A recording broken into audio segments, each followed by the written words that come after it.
ونستغفره ونؤمن به ونتوكل عليه ونعوذ بالله من شرور أنفسنا ومن سيئات أعمالنا من يهده الله فلا مضل له ومن يضلل فلا هادي له وأشهد أن لا إله إلا الله وأشهد أن محمدا عبده ورسوله فإن خير الحديث كتاب الله وخير الهدي هدي محمد صلى الله عليه وسلم وشر الأمور محدثاتها وكل محدثة بدعة وكل بدعة ضلالة وكل ضلالة في النار.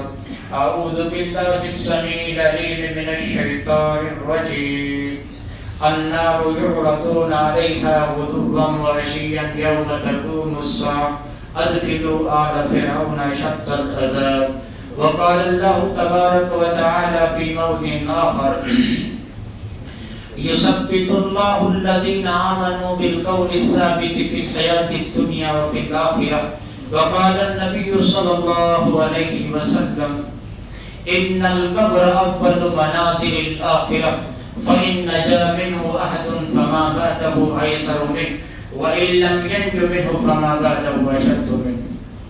أما بعد رب اشرح لي صدري ويسر لي أمري واحلل عقدة من لساني يفقهوا قولي ورب زدني علما اللهم رب زدني علما آمين.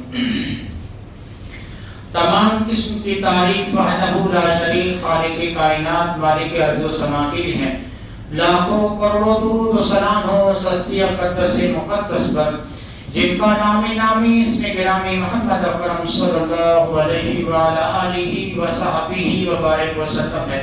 وہ ذات مقدسہ مبارکہ مطہرہ کی رب العزت نے جنہیں رحمت کائنات بنا کر بھیجا جن کے ذریعے اہل کائنات کی ہدایت و رہنمائی کا بندوبست فرمایا. برادران اسلام، سب سے پہلے دوستو خطبہ شروع کرنے سے پہلے دعا کرتے ہیں کہ اللہ رب العالمین سب سے پہلے میرے اندر اخلاص پیدا کرے. اگر اخلاص نہیں ہوگا تو یہ باتیں میری آپ لوگوں کے اوپر کوئی اثر نہیں کریں گی اور کل قیامت کے دن اس تقریب کا مجھے کچھ بھی حصہ نہیں ملے گا. تو سب سے پہلے دوستو داعی کے لیے ضروری ہوتا ہے کہ اپنے اندر اخلاص پیدا کریں. اور آج ان چیزوں کی بہت کمی ہے. یہ دیکھیں یہ موبائل لگا دیا گیا، اس موبائل کے ذریعے سوشل میڈیا پر تقریریں ڈال دی جاتی ہے. اسٹیج ہم لوگوں کے 4-4 5-5 لاکھ روپے کے جلسے ہوتے ہیں. ہاں اسٹیج باقاعدہ ٹیبلوں پر علماء تقریر کرتے ہیں. اتنا خرچہ کرنے کے باوجود بھی ان پروگراموں کا کچھ بھی حاصل نہیں ہوتا. کیوں معلوم ہے؟ اخلاص کی کمی ہے دوستو داعیوں کے اندر، خطیبوں کے اندر. مگر اخلاص پیدا کیجئے. محمد رسول اللہ صلی اللہ علیہ وسلم کے پاس کوئی اسٹیج نہیں تھا، کوئی مائک نہیں تھا، اپنی اونٹنی پر سوار ہیں. اور حجۃ الوداع کا وہ خطبہ جو 10 منٹ کا خطبہ تھا، محمد رسول اللہ صلی اللہ علیہ وسلم کا یہ خطبہ دیکھیے دنیا کی کناروں تک پہنچا. ایک ایک جملے کی امت کے اوپر کئی کتابیں لکھی جا چکی اور آج تک اس خطبے کو دنیا کی کناروں تک علماء پہنچا رہے ہیں. کیونکہ محمد رسول اللہ صلی اللہ علیہ وسلم کی زبان میں اللہ نے جو تاثیر پیدا کی تھی وہ اخلاص تھا. وہ قرآن مجید کی آیتوں کو اسی مقصد کے ساتھ پڑھا کرتے تھے جس مقصد کے ساتھ، جس درد کے ساتھ قرآن مجید دنیا کے اندر نازل ہوا تھا. ان موبائلوں کا کوئی بھی اثر نہیں ہوگا ہمارے اوپر اگر اخلاص کی کمی رہی ہمارے اندر. دعا کیجیے اللہ رب العالمین مجھے میرے اندر اخلاص پیدا کر دے. دوستو ہم نے سب کو معلوم ہے کہ ہر نفس کے 4 دور ہوتے ہیں. پہلا دور ماں کا پیٹ جس میں انسان بند رہتا ہے. یہاں پر 3 اندھیروں کے علاوہ کچھ نہیں ہوتا. تنگی اور 3 اندھیروں کے علاوہ کچھ نہیں ہوتا. دوسرا دور انسان دنیا میں جو آتا ہے یہاں پر انسان خیر و شر کو کماتا ہے. یہ دور ماں کے پیٹ سے زیادہ یہ دنیا میں دور زیادہ کشادہ ہوتا ہے. تیسرا دور قبر یا عالم برزخ. یہ جو قبر کا دور ہے نا یہ پہلے 2 دوروں کی بنسبت اور زیادہ کشادہ ہوتا ہے. چوتھا دور آخری ٹھکانہ جنت یا جہنم. ان 2 ٹھکانوں کے علاوہ کوئی ٹھکانہ نہ ہوگا. دعا کرتا ہوں اللہ رب العالمین ہم سب کا ٹھکانہ جنت الفردوس میں بنائے، جہنم کے عذاب سے بچا دے. دیکھیے آج کا جو دوستوں موضوع ہے، میں آپ لوگوں کی دینداری کی فکر کرتے ہوئے آپ لوگوں کی آخرت بنانے کے لیے تاکہ آپ لوگ بیدار ہو جائیں مرنے کے بعد کے مراحل کی تیار کرنے کے لیے میں قبر کے اوپر دوستوں آج کا خطبہ ہی دینا چاہتا ہوں کہ قبر سفر آخرت کی پہلی منزل ہے. آج کا دوستوں موضوع ہے تیسرا قبر یا عالم برزخ۔ یاد رکھیے دوستوں، انسان کے سفر آخرت کا آغاز اس کی موت سے ہو جاتا ہے۔ یہاں ہماری دنیا میں آنکھیں بند ہوئی، اب یہاں آخرت کا سفر شروع، اور اس سفر کی سب سے پہلی منزل ہے قبر۔ ہاں قبر، جس کے تصور سے مومن کے رونگٹے کھڑے ہو جاتے ہیں۔ کبھی آپ لوگ ایسا کیجئے اور رات میں لائٹ ایک دم بند کر دیجئے، گرمی کے دنوں میں کھڑکی اور لائٹ بند کرنے کے باوجود چادر اوڑھ لیجئے۔ چادر اوڑھنے کے بعد پھر آپ دیکھیے کہ اس چادر کے اندر پنکھا بند ہے، لائٹ بند ہے، گرمی کے دن ہے، کتنی گھٹن محسوس ہوتی ہے۔ پھر اپنی قبر کو سوچیے، اگر اس کے لیے میرے پاس نیک عمل نہیں ہے، یہاں دروازہ بند ہے، حالانکہ روم بڑا کشادہ ہے، میرا جو کمرہ ہے بڑا کشادہ ہے، کھڑکی کے کہیں نہ کہیں دریچے سے اندر ہوا آ رہی ہے، اس کے باوجود یہ گھٹن مجھ سے محسوس برداشت نہیں ہو رہی ہے۔ اگر میرے پاس نیک عمل نہ رہے تو وہ لاکھوں من مٹی میرے اوپر پڑی ہوئی ہے، قبر کی گھٹن مجھ سے کیسے محسوس ہوگی؟ جب انسان سوچتا ہے نا، کانپ اٹھتا ہے، لرز اٹھتا ہے، اسے اپنی آخرت کی یاد آ جاتی ہے۔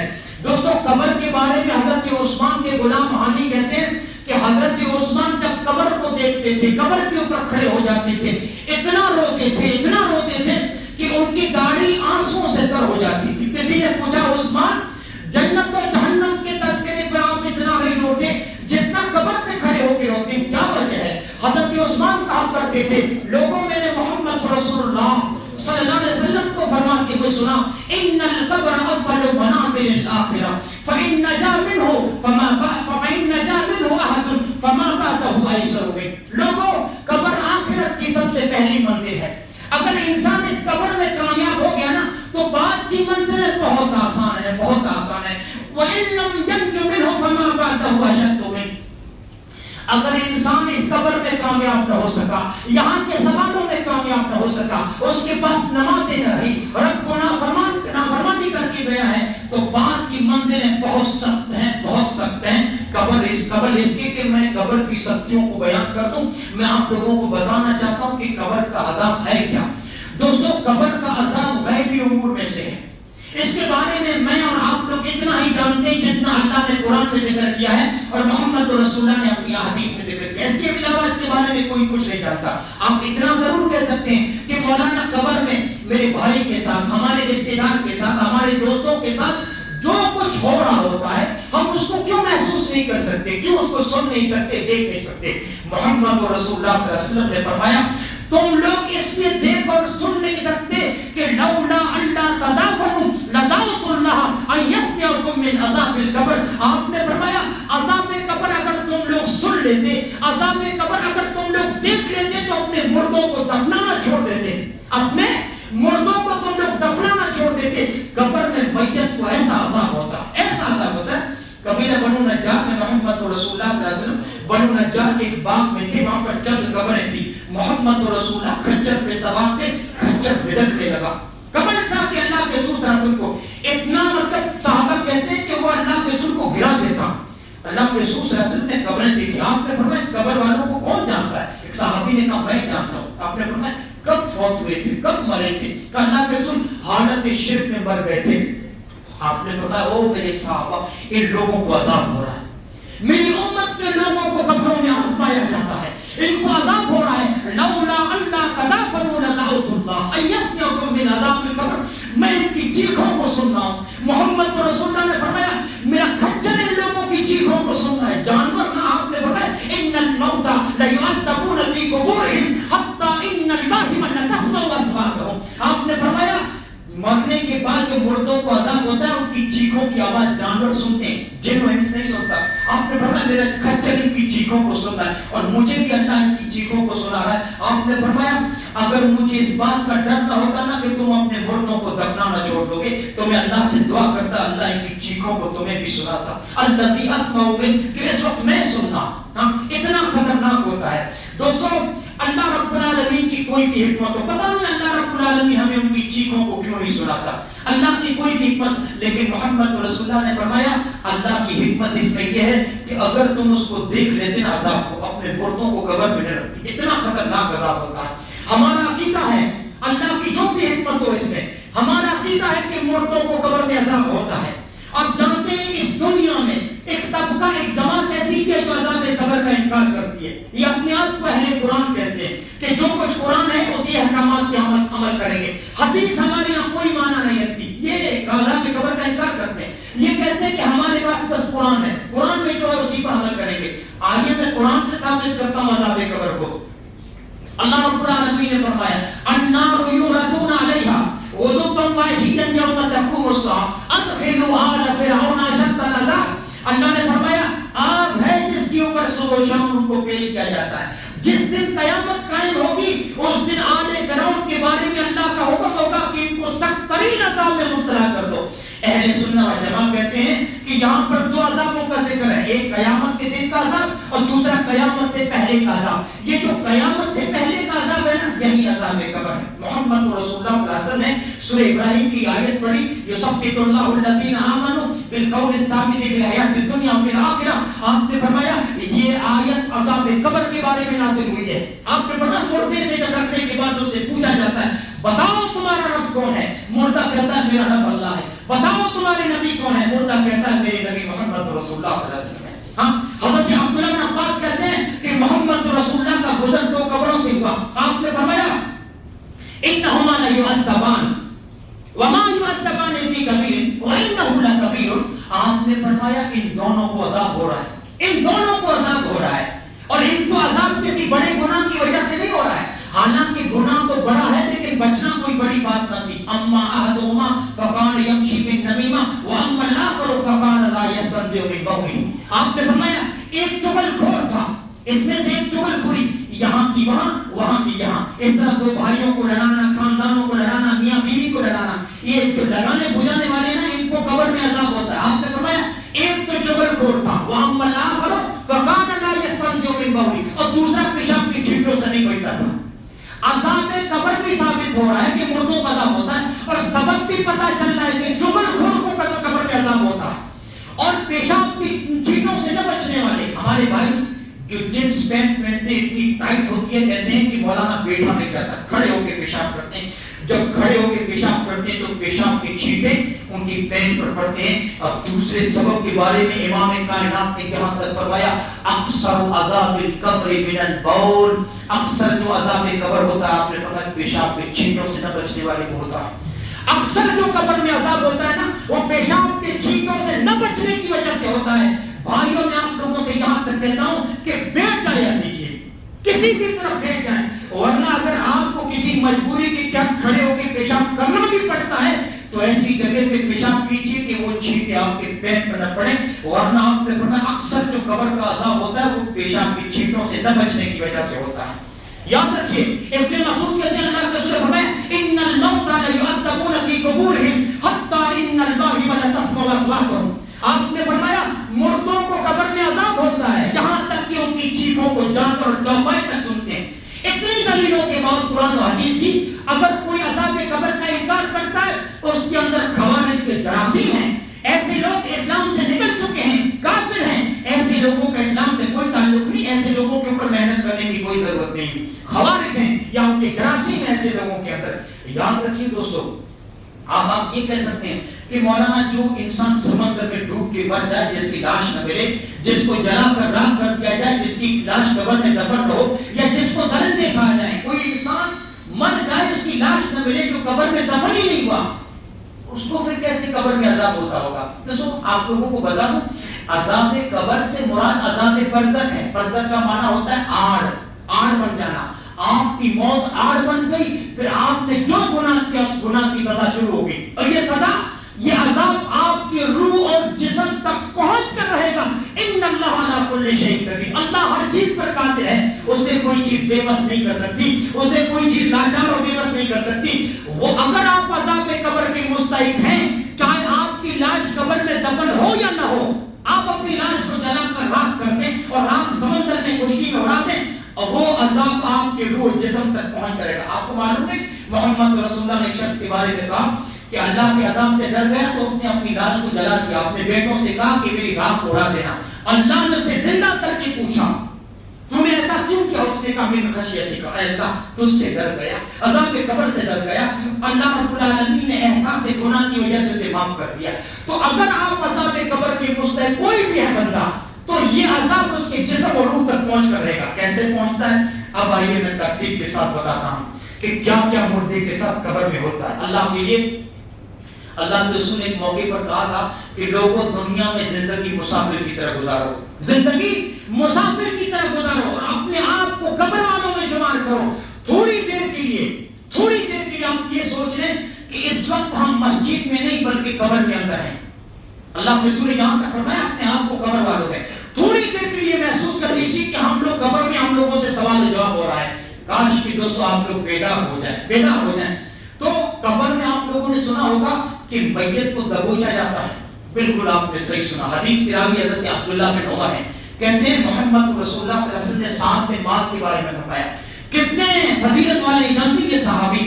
سعد بن معاذ کے بارے میں اللہ کے رسول نے فرمایا جب سعد کی روح ان کی جسم سے نکلی نا تحرک له العرش, اللہ کا عرش جنبش میں آ گیا, اللہ کا عرش ہل گیا. اتنے جلیل القدر صحابی. اور پھر اللہ کے رسول نے فرمایا جب سعد کی روح کی جسم سے نکل کر آسمان کی طرف جا رہی تھی فتحت له ابواب السماء, اللہ نے سعد کی روح کے استقبال کے لیے آسمان کے سارے دروازے کھول دیے.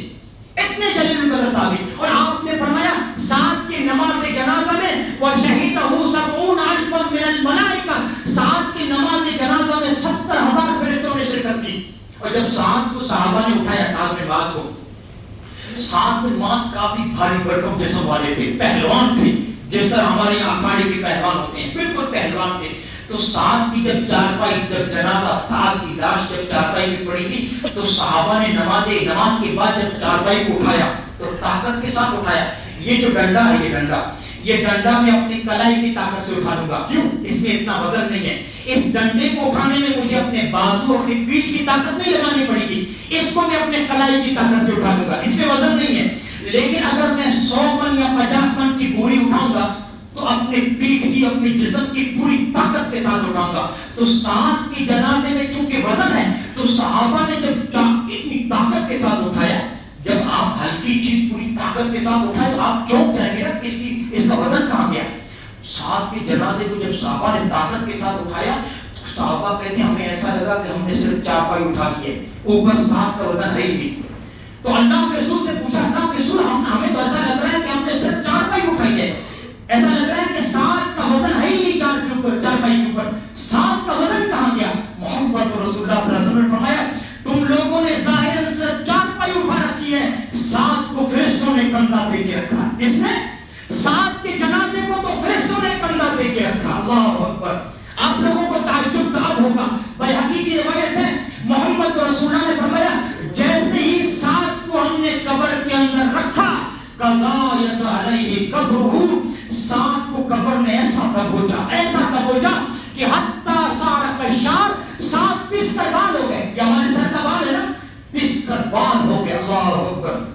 ہاں معلوم ہے اتنے فضیلت والے صحابی کہ اللہ کا عرش ہل گیا. اللہ نے سعد کی روح کے استقبال کے لیے آسمان کے دروازے کھولے, جس کی نماز جنازہ 70,000 فرشتوں نے پڑھی, جن کی چارپائی کو فرشتوں نے اٹھایا. لیکن بیہقی کی روایت کہتی ہے آپ نے فرمایا سعد کو قبر نے ایسا دبوچا کہ پس کر بال ہو گئے. یہ حدیث بیان کرنے کے بعد اما عائشہ کہتی ہے کہ محمد رسول اللہ صلی اللہ علیہ وسلم نے فرمایا ان للقبر سکتہ لو نجا منها احد لنجا منها سعد بن معاذ. آپ نے فرمایا قبر ہر میت کو دبوچتی ہے, چاہے انسان نیک ہو یا برا, ہر میت کو قبر دبوچتی ہے. اگر اس کے دبوچنے سے کوئی بچ پاتا نا تو سعد ضرور بچ پاتے. کیوں؟ کیونکہ صرف ان کی روح کے نکلنے پر رب کا عرش ہل گیا, رب کا عرش ہل گیا. اتنے نیک صحابی کو جب قبر نے دبوچا تو کون بچ پائے گا؟ اس سے کوئی نہیں بچے گا. لیکن محدثین کہتے ہیں کہ محمد رسول اللہ نے فرمایا کہ پہلی مرتبہ قبر سب کو دبوچے گی. جیسے ہم کو قبر میں رکھا گیا ہماری روح ہمارے جسم میں آ جاتی ہے, پھر قبر ہمیں دبوچتی ہے. لیکن نیک انسان کو ایک مرتبہ دبوچتی ہے, پھر اس کے لیے ہمیشہ کے لیے کھل جاتی ہے. لیکن برے انسان کو ہمیشہ دبوچتی رہے گی, ہمیشہ دبوچتی رہے گی. اچھا آپ لوگوں نے دوسری چیز سنی ہوگی, راوی حدیث حضرت عبداللہ بن عباس ہے کہ قبر میں میتوں سے سوال جواب ہوتا ہے. حالی حدیث اس حدیث کا راوی حضرت ابو ہریرہ ہے, کہتے ہیں کہ محمد رسول اللہ صلی اللہ علیہ وسلم نے فرمایا جیسے ہی میت کو قبر میں اس کے رشتے دار رکھتے ہیں, تھوڑی دیر کے لیے آپ یہ محسوس کیجیے کہ اس وقت آپ مسجد میں نہیں ہیں, جمعے کا خطبہ نہیں سن رہے ہیں, یہ سوچیے کہ میں قبر میں ہوں. کچھ میرے ساتھ قبر میں ہو رہا ہے. جیسے اللہ کے رسول نے فرمایا میت کو قبر میں رکھا جاتا ہے، ہمارے رشتے دار جو ہمیں دفن کر کے جا رہے ہیں نا، ہم ان کی جوتوں کی آواز بھی سن رہے ہیں. محمد رسول اللہ صلی اللہ علیہ وسلم نے ایک صحابی کو جب قبر میں رکھا نا تو صحابہ جانے لگے. ہمیں تو بڑی جلدی ہوتی ہے، 3 لکھ مٹی ڈالا بھاگنے لگتے ہیں. محمد رسول اللہ صلی اللہ علیہ وسلم نے فرمایا رکو رکو رکو، کہاں جا رہے ہو؟ ارے اپنے بھائی کی استغفار کے لیے دعا کرو، اپنے بھائی کی ثابت کرنے کے لیے دعا کرو. اس وقت سے سوال و جواب ہو رہا ہے، ہمیں نہیں بھاگنا چاہیے، اس کی ثابت کرنے کی دعا کرنی چاہیے. اے اللہ ہمارے بھائی کی گناہوں کو بخش دے، ایسی دعا کرنا چاہیے قبر پہ کھڑے ہو کے. اے اللہ اس کو سوال و جواب میں ثابت قدم رکھ. بڑے جھنجھوڑ کر پوچھتے ہیں، جھٹک کر فرشتے سوال و جواب کرتے ہیں. یہ مومن کی سب سے بڑی آزمائش ہوتی ہے. تو اللہ کے رسول نے فرمایا مومن کو جب قبر میں رکھا جاتا ہے نا تو بلا خوف و خطر فرشتے اسے اٹھا کر بٹھاتے ہیں. اور کیا پوچھتے معلوم ہے؟ کس حالت میں تھا تو دنیا میں؟ کس حالت میں تھا تو؟ وہ کہتا ہے میں اسلام کی حالت میں تھا. یہ وہ ہے جو صرف جمعے کی نماز نہیں پڑھتا تھا، نمازوں کا پابند تھا، کوئی گناہ کا کام نہیں کرتا تھا، اللہ کو راضی کر کے گیا. گناہ کے کام ہو بھی جاتے تھے تو توبہ کر لیتا تھا فوراً. یہ رب کو راضی کر کے گیا، مومن ہے. فرشتے پوچھتے کس حالت میں تھا؟ کہتا ہے اسلام کی حالت میں. بالکل مطمئن ہو کے کہتا ہے. اس سے پوچھتے ہیں کہ محمد رسول اللہ کے بارے میں کیا خیال ہے تمہارا؟ کیا کہتا ہے؟ میں کہتا ہوں، میں گواہی دیتا ہوں کہ محمد اللہ کے بندے اس کے رسول ہیں. آپ ہمارے پاس شریعت لے کے آئے اور اپنی نشانیاں لے کر آئے، ہم نے آپ کی تصدیق کی، آپ پر ایمان لائے. یہ وہ مومن کہتا ہے. اس سے پوچھا جاتا ہے، پھر کیا پوچھا جاتا ہے کہ یہ ساری باتیں تمہیں کیسے پتا چلی؟ وہ کہتا ہے کہ میں نے قرآن کو پڑھا. اس سے پوچھا جاتا ہے کیا تم نے کبھی اللہ کو دیکھا؟ وہ کہتا ہے کسی کی شایا نشان نہیں کہ وہ اللہ کو دیکھے، کسی کی شایا نشان نہیں کہ وہ اللہ کو دیکھے. اس کے بعد محمد رسول اللہ صلی اللہ علیہ وسلم نے فرمایا جہنم کی طرف چھوٹا سا سوراخ کیا جاتا ہے. جہنم کی آگ کو دیکھتا ہے، وہ جہنم کی آگ کو دیکھتا ہے جس کے شعلے ایک دوسرے کو کھا رہے ہوتے ہیں. فرشتے کہتے ہیں دیکھ اللہ نے اس جہنم سے تم کو بچا لیا. اے اللہ ہمیں ان لوگوں میں شامل کر دے، ہمیں ان لوگوں میں شامل کر دے. جب ہمیں بشارت ملتے تھے کہ اس جہنم سے اللہ نے تم کو بچا لیا ہے. پھر جنت کی طرف چھوٹا سا سوراخ کیا جاتا ہے. وہ جنت کی نعمتوں اس کی شادابیوں کو دیکھتا ہے. فرشتے کہتے ہیں یہ تمہارا ٹھکانہ ہے، یہ جنت تمہارا ٹھکانہ ہے. کیوں؟ کیونکہ تم ایمان پر تھے، ایمان پر تمہاری موت آئی اور انشاءاللہ کل قیامت کے دن تم کو ایمان پر اٹھایا جائے گا. اور اگر کوئی برا ہے، بد عمل ہے، بے نمازی ہے، کافر ہے، فاسق کو فاجر ہے تو اسے خوف و رعب کی حالت میں فرشتے اٹھا کر کوئی بٹھاتے ہیں. کس حالت میں تھا تو؟ فرشتے کیا پوچھتے قبر میں؟ منکر نکیر کس حالت میں تھا تو؟ وہ کہتا ہائے میری مصیبت، نہیں جانتا میں کچھ بھی نہیں جانتا. پوچھتے ہیں کہ اس شخص کے بارے میں کیا خیال ہے جو تمہارے درمیان نبی بنا کے بھیجا گیا؟ وہ کہتا ہائے میری بربادی، میں کچھ نہیں جانتا. یہ وہ شخص ہے جو نمازوں کو چھوڑ کر اپنی نافرمانی کر کے گھومتا تھا. یہ وہ شخص ہے جو اللہ رب العالمین کے ساتھ دوسروں کو شریک ٹھہراتا تھا. یہ وہ شخص ہے جو رب سے بغاوت کر کے دنیا سے گیا ہے، کبھی گناہوں پر معافی نہیں مانگی. کہتا ہے کہ محمد رسول اللہ کے بارے میں کچھ نہیں جانتا، میں وہی کہتا تھا جو دنیا میں لوگ کہتے تھے. معلوم ہے جنت کی طرف ایک چھوٹا سا اس کے لیے سوراخ کیا جاتا ہے. وہ جنت کی نعمت اور اس کی شادابیوں کو دیکھتا ہے. فرشتے کہتے ہیں بد نصیب یہ جنت کو اللہ نے تم سے پھیر دیا، یہ تمہارا ٹھکانہ نہیں ہے، اس جنت کو اللہ نے تم سے پھیر دیا ہے. جہنم کی طرف چھوٹا سا سوراخ کیا جاتا ہے. وہ جہنم کے شعلوں کو دیکھتا ہے، جہنم کے شعلوں کو. فرشتے کہتے ہیں یہ تمہارا ٹھکانہ ہے، یہ تمہارا ٹھکانہ ہے. کیوں؟ کیونکہ تم شک پر تھے، شک پر تمہاری موت آئی اور شک پر انشاءاللہ تمہیں اٹھایا جائے گا. اللہ اکبر. اللہ کے رسول یہاں تک فرمایا یہ اس کو جنت اور جہنم، اگر کوئی قبر میں جنت ہی ہے تو صبح شام جنت میں اس کا ٹھکانہ دکھائی دیتا ہے، وہ تمہارا ٹھکانہ جنت میں. اگر جہنم ہی ہے، برا انسان ہے، تو قبر میں اس کو جہنم کا ٹھکانہ دکھائی دیتا ہے. وہ جہنم کے شعلے، وہ تمہارا ٹھکانہ ہے. صبح شام یہ ٹھکانہ دکھایا جاتا ہے. اب آئیے برا بن عازب کی وہ مشہور حدیث میں آپ لوگوں کو سنا دوں جس میں محمد رسول اللہ نے عذاب قبر کی 6 شکلیں ذکر کی ہیں. 6 شکلیں. میں دعا کے ساتھ اس حدیث کو پڑھ رہا ہوں یہاں پر کہ اللہ اس 6 شکلوں سے ہم سب کو بچانا. اللہ یہاں پہ جتنے حاضر ہیں ان کی کبیرہ صغیرہ گناہوں کو معاف کر کے ان کی قبر کے مرحلے آسان کر دینا. برابر حاضر کہتے ہیں کہ کافر کی روح کو آسمان سے پھینکا جاتا ہے، اس کی روح کو آسمان سے پھینک دیا جاتا ہے، اس کی روح قبر میں اس کے جسم کے اندر آ جاتی ہے. اور فرشتے یہ کافر کے رشتے دار جب اسے دفنا پہ چلتے ہیں ان کی جوتوں کی آواز سن رہا ہوتا ہے. منکر نکیر آ کے اسے اٹھا کے بٹھاتے ہیں اور کیا سوال کرتے ہیں؟ تمہارا رب کون ہے؟ کہتا ہائے میری مصیبت میں نہیں جانتا. کہتے ہیں کہ تمہارا دین کیا ہے؟ کہتا ہائے میری بربادی نہیں جانتا میں، میرا دین کیا ہے نہیں جانتا. اسے پوچھتے ہیں کہ وہ شخص جو تمہارے درمیان نبی بنا کے بھیجا گیا، یاد ہے ان کا نام؟ وہ سوچنے لگتا ہے. فرشتے کہتے ہیں کہیں وہ محمد رسول اللہ صلی اللہ علیہ وسلم تمہیں؟ وہ کہتا ہاں یہ شخص کا میں نام دنیا میں دوسرے لوگوں سے سنتا تھا اور میں وہی کہتا تھا محمد رسول اللہ کے بارے میں جو دنیا کے لوگ کہتے تھے. کیا کہتے ہیں فرشتے؟ نہ تم نے قرآن پڑھا، نہ تم نے کبھی محمد رسول اللہ کے بارے میں جاننے کی کوشش کی. علماء اور خطیب ممبر سے چلاتے رہے عذاب قبر پر آ کے، لیکن تیری کان پر جو تک نہیں رکھتی تھی. تم نے کبھی ان خطیبوں کی باتوں پر غور نہیں کیا، کبھی ان باتوں پر تو کبھی احساس کی سماعت سے نہیں سنا. جا اس کے بعد آسمان سے ندا آتی ہے. محمد رسول اللہ صلی اللہ علیہ وسلم نے فرمایا آسمان سے ندا آتی ہے، جھوٹ بول رہا ہے یہ. اس کی قبر میں آگ کا بستر بچھا دو اور جہنم کا دروازہ کھول دو اس کی قبر میں. محمد رسول اللہ صلی اللہ علیہ وسلم نے فرمایا جہنم کا دروازہ اس کی قبر میں کھول دیا جاتا ہے. جہنم کا دھواں، جہنم کی آگ، جہنم کی بدبو اس کی قبر میں بھر دی جاتی ہے. اس کے بعد اللہ کے رسول نے فرمایا قبر اس کافر کو دبوچتی ہے. کیسا دبوچتی ہے؟ اس کی یہ دونوں پسلیاں وہاں مل جاتی ہیں، پیس کے اسے رکھ دیا جاتا ہے، یہ پسلیاں مل جاتی ہیں. ایسا دبوچتی ہے قبر اس کو. اور پھر جب قبر تھوڑی کھولی جاتی ہے تو اس کے پاس ایک بدصورت انسان آتا ہے جس کا لباس بدنما، اس کے لباس سے بدبو پھوٹ رہی ہوتی ہے، چہرہ ایک دم بدصورت چہرہ. اور کھڑے ہو کے وہ جس کو قبر میں عذاب ہو سے کہتا ہے اس چیز کی تمہیں خوشخبری ہو جو تمہارے لیے بری ہے. کیا کہتا ہے؟ اس چیز کی تمہیں خوشخبری ہو جو تمہارے لیے بری ہے. دنیا میں تمہارے پاس اسی دن کا وعدہ تمہارے پاس کیا جاتا تھا. دنیا میں جس دن کا وعدہ تمہارے پاس کیا جاتا تھا یہی وہ دن ہے. یہ کیا کہتا ہے معلوم ہے؟ ارے تم کون ہو؟ تمہارا چہرہ تو وہ چہرہ ہے جو شر ہی کو لاتا ہے، بدی ہی کو لاتا ہے. کون ہو تم؟ وہ کہتا ہے میں تمہارا برا عمل ہوں. اللہ کی قسم میں دنیا میں تم کو دیکھتا تھا تم نیکی کی کاموں میں سستی کرتے تھے. اگر گناہ کا نافرمانی کا کام مل جاتا تو بڑھ چڑھ کر حصہ لیتے تھے. گناہ کے کاموں میں جلدی کیا کرتے تھے؟ نیکی کے کاموں میں سستی کرتے تھے. سو اللہ تمہیں اس کا برا بدلہ دے. اللہ کے رسول نے فرمایا پھر اس کے اوپر اندھے، بہرے اور گونگے کی ڈیوٹی لگا دی جاتی ہے. سنا ہوگا آپ نے یہ حدیث؟ اندھے، بہرے اور گونگے انسان کی ڈیوٹی اس کے اوپر لگا دی جاتی ہے. اس کے ہاتھ میں لوہے کی سلاخ ہوتی ہے.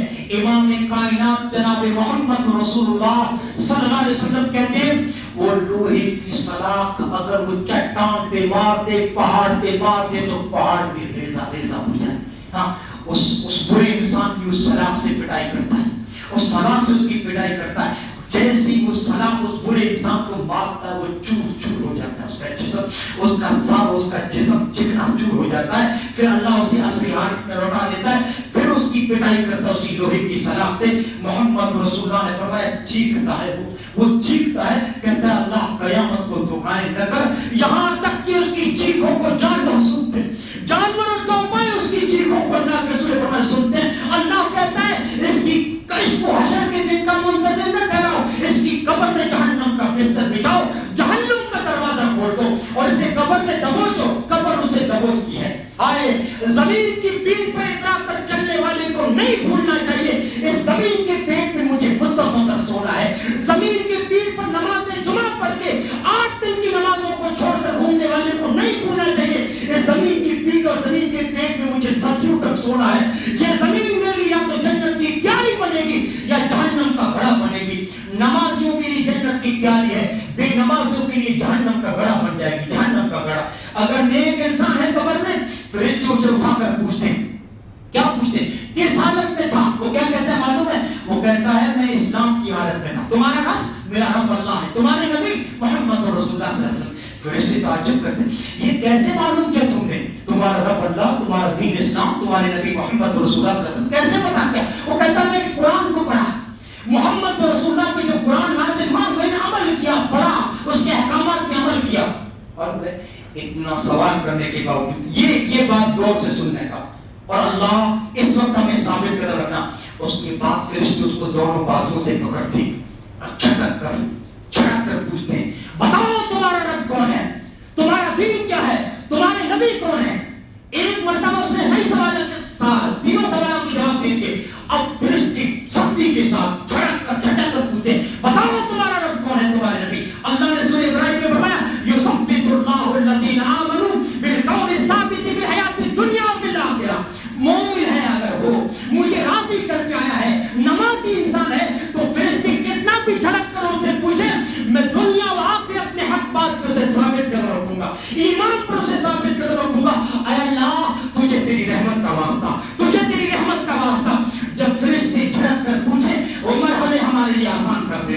اس وقت اللہ ہمیں ثابت قدم رکھنا، اس وقت ہمیں ثابت قدم، بہت بڑی آزمائش ہے. وہ کیا کہتا ہے معلوم ہے؟ فرشتوں سے کہتا ہے وہی میرے جوابات ہیں جو پہلے میں نے دیا، میرا رب اللہ، میرے دین اسلام اور میرے نبی محمد رسول اللہ صلی اللہ علیہ وسلم ہے. اللہ کہتا ہے فرشتوں چھوڑ دو اسے، مومن ہے یہ، مجھے راضی کر کے آیا ہے، اس کی قبر میں جنت کا دروازہ کھول دو، اس کے لیے جنت کا بستر بچھا دو، اس کی قبر کو کشادہ کر دو. حد نگاہ تک اس کی قبر پڑ جاتی ہے اور جنت کی خوشبو، اللہ، جنت کی خوشبو، جنت کی نعمتیں اور جنت کی ٹھنڈی ٹھنڈی ہوائیں اس کی قبر میں آنے لگتی ہے. کون؟ یہ وہ ہے جو نمازیں کبھی نہیں چھوڑی، یہ وہ ہے جو دنیا میں رب کی نافرمانیوں سے بچا اور رب کی رضامندی کے مطابق زندگی گزار کے گیا ہے. اللہ ان لوگوں میں ہمیں شامل کر لے. دوستو ایک دن کے لیے ہم نے کیا تیاری کی ہے؟ میں آپ لوگوں سے پوچھتا ہوں، اس قبر کے مرحلوں کے لیے ہم لوگوں نے کیا تیاری کی ہے؟ ہاں، ان ایسی تقریروں کے باوجود بھی آپ دیکھیں عصر کی نماز میں صرف 2 یا 3 صفحے ہوں گی. ہاں، اس قبر کے لیے کیا ہم نے؟ ابو درداء جو محمد رسول اللہ کی جلیل القدر صحابی، ابو درداء آخری مرحلے سکرات کے عالم دنیا سے جانے والے، اپنی موت کے وقت رو کر چیخ کے کہتے ہیں ابو درداء رضی اللہ عنہ کہ کوئی ہے جو اس دن کے لیے تیاری کر لے، کوئی ہے جو قبر کی اس گھڑی کے لیے تیاری کر لے.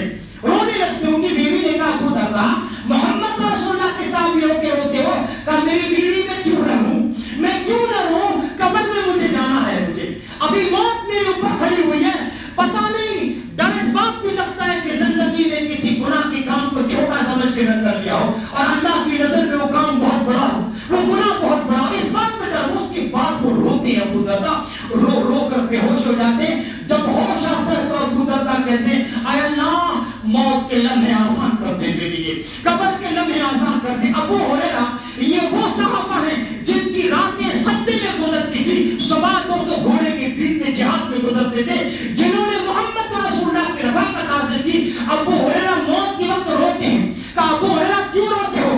دنیا کے چھوڑنے کے غم میں رو رہے ہو؟ کہا لوگوں دنیا چھوڑنے کے غم میں نہیں رو رہا ہوں، اس بات پہ رو رہا ہوں کہ قبر میں مجھے جانا ہے، ایک ایسے لمبے سفر پہ روانہ ہونے والا ہوں، ذات سفر میرے پاس کم ہے. ابو ہریرہ کہتے ہیں جنہوں نے محمد رسول اللہ سے 4000 حدیثیں روایت کی، جو محمد رسول اللہ سے ہمیشہ لگے اور چپکے رہتے تھے، جو محمد رسول اللہ کی امامت میں جنہوں نے نمازیں پڑھی، اللہ اللہ. ابو ہریرہ جب رو رہے تو ہمارا کیا حال ہوگا؟ ابو ہریرہ رو رہے کہتے ہیں کہ میرے پاس نہیں قبر کم ہے، پتہ نہیں قبر میں میرے ساتھ کیا ہوگا، حشر کی عدالت میں میرے ساتھ کیا ہوگا. جانتے ہو مسلمانوں، محمد رسول اللہ کے صحابہ رو رہے ہیں اور ہم صرف جمعے کی نماز پڑھنے کے باوجود اپنے آپ کو جنتی کہہ رہے ہیں. ہم کہتے ہیں کہ ہماری جنت کے 8 دروازے. ارے ان ساری بیماریوں کا سبب یہ دنیا ہے، یہ دنیا جس کی آخرت کے مقابلے میں برقع کی بھی حیثیت نہیں. ہمارے پاس ہمیشہ دنیاوی خواہشات کی لمبی چوڑی فہرست ہے کہ ابھی تو مجھے مکان بنانا ہے، ابھی تو مجھے وہ دکان خریدنی ہے، ابھی تو مجھے بچوں کی شادی کرنی ہے. مسلمانوں اپنے ارمانوں کو دباؤ، اپنی خواہشات کو گزرو. انسان کی چند خواہشیں پوری ہوتی ہیں کہ موت کا فرشتہ دروازے پہ آ جاتا ہے کہ چل تیرا وقت ختم ہو چکا ہے، چل تو قبر کے اندر، چل قبر کے اندر. امام کائنات نے فرمایا یکبر ابن آدم و یکبر ما اسنان حب المال و طول العمر. آپ نے فرمایا انسان جیسے جیسے بڑا ہوتا ہے 2 چیزیں اس کے ساتھ بڑی ہوتی رہتی ہے. کون؟ حب المال، مال کی محبت. آنا چاہیے، آنے دو، چاہے حرام طریقے سے آئے یا حلال طریقے سے، آنا چاہیے، آنے دو. وہی مال حرام کا اپنے بچوں کو بھی کھلا رہا ہے. یکبر ابن آدم و یکبر ما اسنان حب المال و طول العمر. مال کی محبت اور لمبی زندگی کی خواہش. امام کائنات نے ابن مسعود سے کہا، ابن مسعود ادھر آ، انسان کس قدر قبر سے غافل ہے، انسان کس قدر اپنی موت سے غافل ہے. محمد رسول اللہ نے ایک چوکور لکیر بھیجی، چوکور لکیر، اس کی بیچ میں چھوٹی اور لکیر بھیجی جو ایک طرف سے باہر کو جا رہی تھی اور ان دونوں لکیروں کے درمیان چھوٹی چھوٹی لکیریں کھینچی. آپ نے فرمایا ابن مسعود حاضر انسان، یہ جو بیچ میں گھرا ہوا ہے نا یہ انسان، وہذا اجلہ محیط بہ، جس نے انسان کو گھیر کے رکھا ہے یہ اس کی موت ہے. وہذا الذی هو خارج عملہ، جو موت کو بھی چیر کر لکیر ڈال رہی ہے، یہ انسان کی خواہش ہے، یہ انسان کی تمنا ہے، یہ انسان کی آرزو ہے. وهذه الخطط الصغار والأعراض فينحتوا هذا نحش هذا وينحتوا هذا نحش هذا. جس نے چھوٹی چھوٹی لکیروں سے انسان کو گھیر کے رکھا ہے نا، یہ انسان کی مصیبت ہے. ایک مصیبت سے بچتا ہے تو دوسری دبوچ لیتی ہے، دوسری سے بچتا ہے تیسری دبوچ لیتی ہے. مسلمانوں اگر آخرت کے مراحل کے لیے تیاری کرنی ہے، مرنے کے بعد کی جو زندگی اس کے لیے تیاری کرنی ہے، اپنی سوچ کو بدلو دنیا کے حوالے سے، اپنی سوچ کو بدلو اور زندگی اس طرح گزارو جس طرح محمد رسول اللہ نے